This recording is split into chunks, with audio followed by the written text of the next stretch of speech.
22 people snared during Northwest Indiana gambling and extortion raids have pleaded not guilty tonight in a wide-reaching federal court case.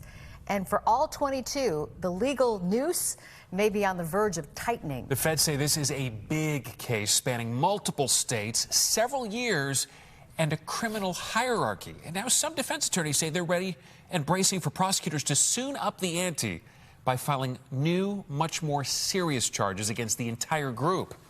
Investigative reporter Chuck Goudie is here with the story tonight. Chuck? Stephen, it's a tool that brings fear to defense attorneys and their accused criminal clients, the RICO Sledgehammer. And tonight, RICO, the racketeer-influenced and corrupt organization law, is hanging over the heads of all 22 defendants. Their attorneys expecting that prosecutors will file new and much tougher RICO conspiracy charges that carry much stiffer prison time for those convicted.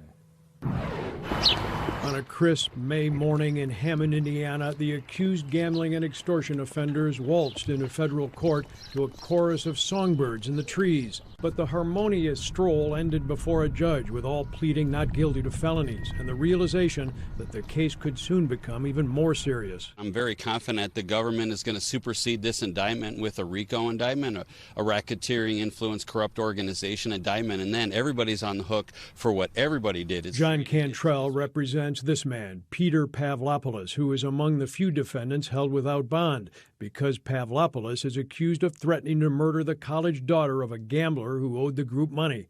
A RICO indictment could mean all 22 defendants would be on the hook for a conspiracy that includes allegations of violence in a criminal enterprise that stretched across state lines and included several predicate acts, including money laundering, extortion, and bribery, for example.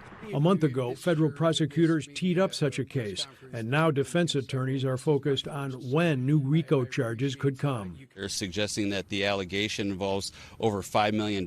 They're all would get launched, and they would all get over 10 years. Chicago outfit bosses and mafia kingpins were the original intended targets of the RICO Act when it was unveiled in 1970. But the law has branched out to drug dealers and corrupt business operators. So with this alleged gambling and extortion ring, RICO would return to its roots, because among those charged are New England mobster Giuseppe Joe Palozzo Manzi and Chicago outfit-connected restaurateur Gigi Revito, the semi-famous owner of Capri Ristorante here in west suburban Burr Ridge. We've done the best we can do so far. We've pled not guilty. He's not guilty of these charges. Mr. Revito is absolutely a harmless individual, and there's some kind of I don't know what it is. There's some kind of a vendetta against him, it appears to me.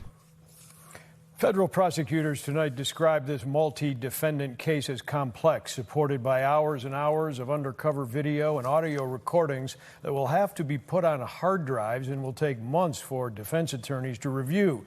With all that, the next court date isn't until September 10th, or earlier, of course, if racketeering charges end up being filed. Allison? Thanks for the update, Chuck.